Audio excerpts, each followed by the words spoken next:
जय श्री राम। तो आज हमारे पास हैं 2-3 काम हैं। जैसे कि अभी सुबह आते ही सबसे पहले एक कस्टमर आने वाले हैं। उनका जो मैंने बताया था लास्ट टाइम, जो उनका एक्सट्रूडर खराब हुआ था, वो एक्सट्रूडर हमारे पास ही छोड़ के गए थे, तो उसका स्पेयर पार्ट्स उन्होंने खुद मंगा लिया, क्योंकि हम जहाँ से अपने वेंडर से मंगाते वहाँ से थोड़ा सा टाइम लग रहा था, तो उन्होंने अपने पास ही मंगा लिया। और तो वो लेके आएंगे, तो उसको रिपेयर करना है। बाकी 2 प्रिंटर्स है उस पर, अभी कामरान काम करेगा, तो वो प्रिंटर भी रिपेयर होने हैं। अपने पास 2-3 पार्ट्स आए हुए हैं, वो प्रिंट्स पे लगाने हैं, वो मैं आपको दिखा दूंगा। और जो हमारा जॉब प्रिंट हुआ था, उस पे भी कस्टमर से फॉलोअप लेना है कि उस पे आगे क्या करना है। और उसके अलावा आज 2-3 कस्टमर से फॉलोअप लेने हैं। फिर अश्वनी और सोनू को जाना है एक प्रिंटर रिपेयर करने के लिए, तो वो लोग दोपहर में जाएंगे वहाँ प्रिंटर रिपेयर करने। और उसके अलावा प्रिंटर रिपेयर नहीं करना, रिपेयर यहीं पे हो गया था, वो बस उनको डिलीवर करने जाना है और वहाँ पे उनको इंस्टॉल करके चला के दिखाना है कि प्रिंटर उनका परफेक्टली चल रहा था। उसके बाद बंटी जी से मीटिंग है, 2-3 चीज़ों पे उनसे बात करनी है, उनको भी प्रिंटर लेना है, और उसके अलावा उन्होंने जो डिज़ाइनिंग किया है उस पर भी काम करना है, और फिर उनको हमसे कुछ प्रिंट्स करवाने हैं, तो वो भी उनसे बातचीत होगी। और उसके अलावा जो हमारे कस्टमर आए थे, कस्टमर आएंगे, उनसे भी बात करनी है। तो जैसे आज का दिन रहता है, पूरे वीडियो में आपको अपडेट मिल जाएगा। सो गाइस, सुबह आते ही सबसे पहला काम, रात में बंटी जी ने जो पीसीबी एनक्लोजर डिजाइन किया था, उसे सीधा प्रिंटिंग पे लगा दिया। फाइल ऑलमोस्ट 9 आवर्स की थी और कस्टमर को थोड़ा अर्जेंट भी था। फिनिशिंग आप खुद देख सकते हो, क्लीन, शार्प और प्रीमियम। जैसे प्रिंट कंप्लीट होगा, फोटो कस्टमर को सेंड कर दूंगा। ऑनेस्टली 9 घंटे की मेहनत ना दिख रही है कितनी अच्छी हुई है मेहनत। जो उसकी क्लैरिटी है, जो उसके शार्प एजेस है। उसके बाद ये कस्टमर आ गए थे अपने एक्सट्रूडर का स्पेयर पार्ट्स लेके, जो अभी मैंने 2 दिन पहले ही अपना एक्सट्रूडर दे के गए थे। तो फिर मैंने कहा चलो पहले डायग्नोसिस कर लेते हैं बिना गेस वर्क के। एक्सट्रूडर ओपन किया, प्रॉपर इंस्पेक्शन किया, और कंक्लूजन सिंपल था, नो ड्रामा। बस हीटिंग कार्टेज ने अपना टाइम कंप्लीट कर लिया था। बेसिकली कस्टमर ने हीटिंग कार्टेज को फिलामेंट समझ के काट दिया था, तो हीटिंग कार्टेज रिप्लेस किया, एक्सट्रूडर को प्रोफेशनली रीअसेंबल किया, और प्रिंटर बैक इन एक्शन। बाकी जो स्प्रे पार्ट बचे वो कस्टमर को रिटर्न कर दिया, क्योंकि प्रोफेशनल का रूल होता है जो ज़रूरी हो वो ही चेंज करो। मशीन तब तक ख़राब नहीं होती जब तक हम उसे ढंग से चेक ना करें। कस्टमर सेटिस्फाइड, प्रिंटर सॉर्टेड, और हमारा ऑफिस ब्लॉक ऑफिशियली रोलिंग। पूरा ये हमने क्लीन भी कर दिया था, पूरा सेट कर दिया, और कस्टमर को सामने बिठा के दिखा भी दिया कि कहाँ हमने क्या चेंज किया, और उनके सारे पार्ट्स फिर हमने रिटर्न भी कर दिए। उसके बाद कामरान लग गया था प्रिंटर्स रिपेयर करने में। जो हमारे पास पुराने प्रिंटर्स थे उनको रिपेयर करने में मेहनत कर रहा है, अभी सीख ही रहा है ये भी, तो मेहनत अच्छी हो रही है इसकी। आता है चुपचाप अपने प्रिंटर पे लग जाता है, नो इधर उधर। तो अच्छा है, मेहनती है लड़का, और जल्दी सीख जाएगा ये भी। फिर सोनू अश्वनी के साथ इसको भी भेजा करूँगा कि आगे कस्टमर्स के यहाँ प्रिंटर रिपेयर करने के लिए, इंस्टॉलेशन के लिए ये भी जाया करेगा। उसको धीरे धीरे नॉलेज हो रही है हर चीज़ों की, कि 3D प्रिंटर्स के पार्ट्स को क्या क्या कहते हैं, कौन सा वायर कहाँ लगता है, कौन सा वायर किस प्लग में लगेगा, प्रिंटर में जब कुछ प्रॉब्लम आती है तो उस टाइम पे क्या सोल्यूशन है, किस प्रॉब्लम का क्या सोल्यूशन है, वो सारी चीज़ें। उसके बाद मैं लग गया अपने एक ऐसे प्रिंटर पे जो काफ़ी टाइम से रिपेयर नहीं हो पा रहा था। स्टेप बाय स्टेप सब चेक किया, जितना पॉसिबल था उतना ट्रबल शूट किया, लेकिन इशू वैसे का वैसे ही रहा। तो बिना गेस वर्क किए मैंने पूरा इशू एक बार चेक करके हर एंगल से चेक भी कर लिया। जो भी ट्रबल शूट्स कर सकता था वो सारे ट्रबल शूट्स कर लिए। ये वही वाले प्रिंटर है जिनका मैंने बताया था कि कस्टमर केयर पे जब हमने कंप्लेन की थी तो उन्होंने दूसरे सारे पार्ट्स भेज दिए थे। तो बिना कोई गेस वर्क किए मैंने पूरा इशू प्रॉपरली वीडियो में रिकॉर्ड किया, हर एंगल से हर प्रॉब्लम क्लियरली कैप्चर किया, ताकि उधर कस्टमर सपोर्ट में भी जो टेक्नीशियंस बैठे हुए हैं उनको प्रॉब्लम ना हो।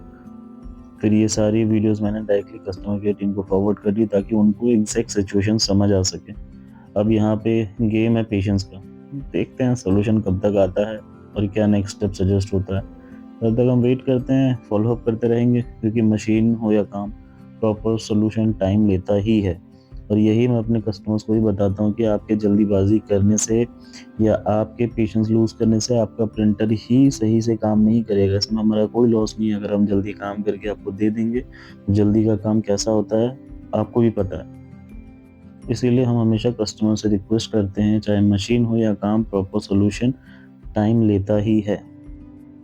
तो अब देखते हैं, ये मैं फॉरवर्ड कर दूंगा अभी। अब देखते हैं कस्टमर सपोर्ट से कब रिवर्ट बैक आता है। उनको हर एंगल से हर एक चीज़, हर ट्रबल शूट मैंने वीडियो रिकॉर्ड करके उनको फॉरवर्ड कर दिया। अब देखते हैं कि अब वो कौन सा पार्ट भेजते हैं, क्योंकि जहाँ तक मुझे प्रॉब्लम लग रहा है, इसके एक्सट्रूडर पीसीबी में प्रॉब्लम लग रही है, क्योंकि ना तो ये ऑटो होम हो पा रहा है, ऑटो होम में भी जेड एक्सेस ऊपर नहीं जा रहा है और E1 एरर आ रहा है। उसके बाद बंटी जी को ऑफिस बुलाया था, तो बंटी जी ऑफिस आए। मैंने उनको थोड़ा डिज़ाइन वर्क असाइन किया और कुछ डिज़ाइंस जो वो पहले से रेडी करके लाए थे उन्हें नेक्स्ट प्रिंटिंग के लिए लाइन अप कर दिया। अब सीन सिंपल है, डिज़ाइन रेडी, फाइल रेडी, बस next step and printing mode fully on. और थोड़ा बहुत उनको डिज़ाइन का मैंने बताया कि हमें डिज़ाइन में क्या क्या चेंजेस करने थे, और वो जो डिज़ाइन लेके आए थे वो प्रिंटिंग होने के बाद उस पर ना पोस्ट प्रोसेस होना था। Post process in the sense उसकी पेंटिंग होनी है, उसके ऊपर सैंडिंग होनी है, उसको कलर मैच करना, बिकॉज कुछ डिफेंस का प्रोडक्ट था ये और उनको चाहिए था अच्छे फिनिश में। और वो लोग SLS करवा रहे थे, बट SLS थोड़ा सा कॉस्टली पड़ता इसके लिए। मैंने उनको समझाया कि अगर पोस्ट प्रोसेस होना ही है तो क्यों ना हम इसको कट करके FDM में प्रिंट कर दें, ताकि कस्टमर को भी इतना ज़्यादा महंगा ना पड़े और कस्टमर भी खुश हो जाएगी, हम कुछ उनको अच्छा सजेस्ट करके दे रहे हैं, तो वो कस्टमर भी हमारे पास ही रहेगा। उसके बाद ये सोनू और अश्वनी गए हुए थे प्रिंटर डिलीवर करने के लिए, इंस्टॉल करने के लिए। तो जैसे ही उन्होंने प्रिंटर वहाँ पे इंस्टॉल किया तो प्रिंटर में कुछ प्रॉब्लम्स आने लग गई थी कि नोज़ल हीटअप नहीं हो रहा था शायद, या फिर उसमें नोज़ल क्लॉग हो रहा था बार बार। तो उन लोगों ने वहीं पर नोज़ल क्लीन भी किया और कस्टमर को पूरा प्रिंटर चला के कस्टमर पूरी तरह से सेटिस्फाइड हो गए थे। बेसिकली उसमें नोज़ल क्लॉग हो गया था, तो सोनू ने नोज़ल को ओपन किया वहीं पे और फिर उसकी प्रॉपर क्लीनिंग की, क्योंकि एनीक्यूबिक के प्रिंटर में कभी कभी ये प्रॉब्लम आ जाती है, क्योंकि इसमें एक PTFE ट्यूब का पाइप लगता है। अगर वो पाइप मिस हो जाए तो वो वहाँ पे नोज़ल क्लॉग कर देता है। ब्लू कलर की पाइप आती है, अगर उसका डायमेंशन सही नहीं है या कहीं से भी लीकेज है तो पूरा नोज़ल ही आपका क्लॉग कर देगा। तो फिर सोनू ने पूरा निकाल के, इसमें वोल्केनो नोज़ल लगता है, तो सोनू ने पूरा निकाला उसको उसको हीटअप करके प्रॉपरली क्लीन किया और क्लीन करने के बाद उसको दोबारा लगाया था। अभी जैसा आप देख रहे हैं कि सोनू ने उसको हाथ में ले लिया, तो शायद वो हीटअप नहीं है इसलिए उसने हाथ में ले लिया। ये देखिए गर्म था तो उसको वो फिर फैब्रिक से पकड़ना पड़ा। तो मेक श्योर अगर आप लोग नोज़ल ओपन करते हैं और अगर वो हीटअप है तो ग्लव्स पहन के कीजिए, या फिर प्लायर पकड़ के, कोई भी प्रोटेक्शन लिए बिना मत पकड़िए। और उसने ये पूरा लगा दिया है और लगाने के बाद एक बार वो एक्सट्रूड करके भी चेक कर लेगा कि वो एक्सट्रूड हो रहा है या नहीं हो रहा है प्रॉपरली। तो 3D प्रिंटिंग कंपनी ऐसे ही काम करती है, अगर कस्टमर पूरी तरह से सेटिस्फाइड नहीं है तो पूरी तरीके से सेटिस्फाई करके देना है अपने काम से। अगर कस्टमर आपको किसी चीज़ के लिए पे कर रहा है तो ये उनका हक बनता है कि पूरी तरह से उनको अपने काम में सेटिस्फेक्शन मिलना चाहिए। अभी आप देख रहे हो वो प्लायर से कर रहा है जस्ट बिकॉज कि वो आई गेस बहुत ज़्यादा हीट कर रखा है उन लोगों ने, क्योंकि जब तक हीट नहीं करेंगे तो नोजल अनक्लॉग नहीं होगा। तो ये को क्लोज वीडियो में दिखा रहे हैं कि किस तरीके से वो कर रहा है। अब नोजल अनक्लॉग भी हो गया, जैसे ही उस पर और हीट आया है नोजल पूरी तरीके से अनक्लॉग हो गया। तो एक बार अभी वो फिलामेंट निकाल के भी देखेंगे वो कि अनक्लॉग्ड हुआ है कि नहीं हुआ है। तो पूरी तरीके से उन्होंने टाइट कर दिया। उसके बाद एक बार प्रिंटिंग करके भी देखा ही होगा इन्होंने। और मैं बस ये वीडियो में बताने का एक ही मेरा मोटिव है कि हम लोग जो भी काम करते हैं as a 3D printing company customer satisfaction के साथ देते हैं। हाँ, कुछ कस्टमर हमारे गूगल पे रिव्यूज डाल देते हैं, अब वो पता नहीं क्यों डालते हैं। अगर हम काम करके दे रहे हैं तो बस प्रॉब्लम उनको ये होती है कि हमने अपने टाइम पे नहीं दिया जिस टाइम पे उनको चाहिए। बट उनको भी ये समझना चाहिए कि स्पेयर पार्ट्स अगर अवेलेबल नहीं होते तो कैसे दे पाएंगे हम उस टाइम पे। और ये आज हमने कुछ नया ट्राई किया प्रिंट करने का। बेसिकली हम ये डुअल साइड की चेन बना रहे कस्टमाइज, जिसपे एक साइड ब्रांड का नेम या फिर कोई कस्टमाइज नेम होगा और एक साइड जो भी आपके गाड़ी का बाइक का नंबर होगा वो नंबर हम इस पर प्रिंट कर सकते हैं। तो जैसे आप देख सकते हैं कितने अच्छे से अभी ये रॉयल एनफील्ड का बन रहा है। तो इस पर लोगो का पूरा हम एम्बोस टाइप होगा, ये डुअल कलर में होगा, ब्लैक एंड व्हाइट में, और बॉर्डर इसका व्हाइट में होगा। तो भी बस ये कंप्लीट हो जाए तो उसके बाद मैं आपको दिखाता हूँ इसका लुक कैसा आ रहा है। तो ये ऑलमोस्ट कंप्लीट हो गया। अब इसका लुक देखिए, ये बेसिकली गाड़ी का नंबर है और इसके पीछे व्हाइट कलर में जो भी आपको चाहिए, आपको अपना नाम चाहिए या कोई भी नाम चाहिए वो नाम हम डाल सकते हैं। तो फ्रेंड्स, अभी टाइम हो गया है, 9 बज गए हैं और अब निकलने की तैयारी करते हैं। उससे पहले आपको बता दूँ कि आज हम लोगों ने क्या-क्या काम किया। सबसे पहले तो वो एक्सट्रूडर रिपेयर करके हमने कस्टमर को दे दिया। वो रिपेयर करते लाइट भी चली गई थी, तो कस्टमर ने खुद के फ़ोन से ही फ्लैशलाइट ऑन करके वो चेक किया उन्होंने एक्सट्रूडर। तो एक्सट्रूडर भी हमने रिपेयर करके दे दिया।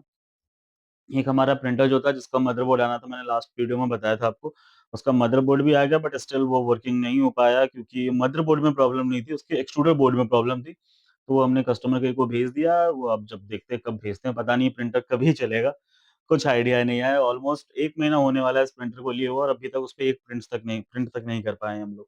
तो वो देखते हैं अब कब तक वो भेजते हैं, उसके बाद ही पता चल पाएगा।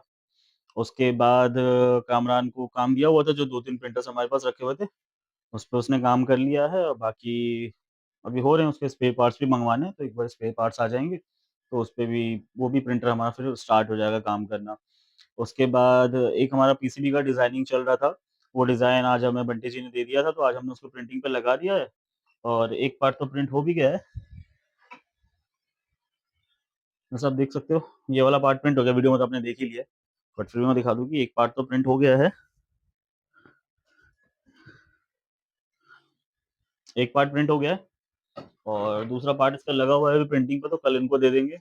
उसके बाद जिनका वो जॉब प्रिंट होना था उनसे भी डिस्कशन हो गया, तो उनको 3D प्रिंटिंग के बाद उसको इंजेक्शन मोल्डिंग पे जाना है उन्हें, तो उसपे भी हमने गाइडेंस दे दिया, उसका भी हमने कोटेशन दे दिया। तो कल वो उस पे बात करेंगे और उसके बाद जो हमने हट बना के दिया था, उसपे भी हमें फीडबैक मिल गया है कि सब कुछ ठीक था, बस उसपे रूफ पे जो पेंट हुआ था, वो पेंट थोड़ा-सा अनइवन था, तो वो फिर हम नेक्स्ट ऑर्डर में जब हमारा बल्क ऑर्डर आएगा, तो उसमें हम वो उसको रेक्टिफ़ाई कर लेंगे। उसके बाद जो हमने एन्क्लोज़र बना के दिया था, वो बेसिकली एक्रिलिक का एन्क्लोज़र था, उसपे ऑब्वियस है कि एक्रिलिक का जो एन्क्लोज़र होता है, उसपे स्क्रैच आ जाते हैं, तो उसपे स्क्रैचेस थे, तो वो उनको नहीं चाहिए था, तो अब मैंने उनको टफन ग्लास का एन्क्लोज़र सजेस्ट किया कि जो कि नॉर्मल एक्रिलिक एन्क्लोज़र से थोड़ा-सा कॉस्टली होता है, तो वो मैंने उनको बता दिया।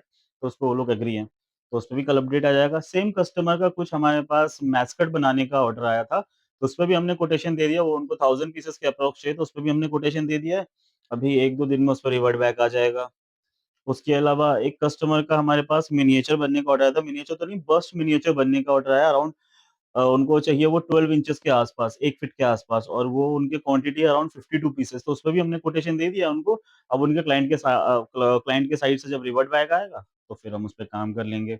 उसके बाद बंटी जी आए थे, तो बंटी जी ने भी एक ऑर्डर दिया है, उनका भी कुछ प्रिंट होना है, वो प्रिंटिंग भी करेंगे अभी और बंटी जी को हमने भी कुछ ऑर्डर दिया है, बाकी बंटी जी को भी प्रिंटर चाहिए, तो वो प्रिंटर का भी उन्होंने मुझे कन्फर्म कर दिया है, कल तक उसपे भी कन्फर्मेशन मिल जाएगा कि उनको कब चाहिए। तो ये था आज का अपडेट, बाकी यही सारा काम किया है। और आज थोड़ा-सा ऑक्यूपाइड थे तो इसलिए ज़्यादा व्लॉग बना भी नहीं पाए हम लोग और सोनू और अश्विनी गए हुए थे प्रिंटर डिलीवर करने के लिए, वहाँ पे इंस्टॉलेशन के लिए, तो वो भी करके आ गए और उसका भी फीडबैक अच्छा रहा, वो आपने वीडियो में देख ही लिया। तो ये सारा काम हमने करके दिया। बाकी एक चीज़ आपने देखा होगा कि आज हमने एक कस्टमाइज़ की चेन होल्डर बनाया और की चेन होल्डर बेसिकली जो की चेन में लगा के आप अपने बाइक का नंबर उसपे मेंशन करवा सकते हैं या फिर कुछ भी उसपे कस्टमाइज़ करवा सकते हैं, जैसे अपने बाइक का नाम लिखवाना हो या फिर आपका अपना नाम लिखवाना हो।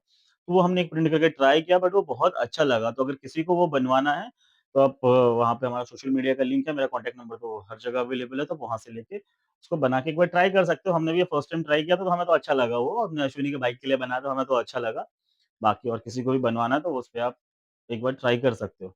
तो बाकी एक पार्ट तो बन ही गया ये वाला और दूसरा पार्ट हमने प्रिंटिंग पे लगा दिया है। ये भी सुबह तक कंप्लीट हो जाएगा, तो कल ही हम कस्टमर को दे देंगे। तो और बाकी कल का अपडेट कल मैं आपको बताता हूँ।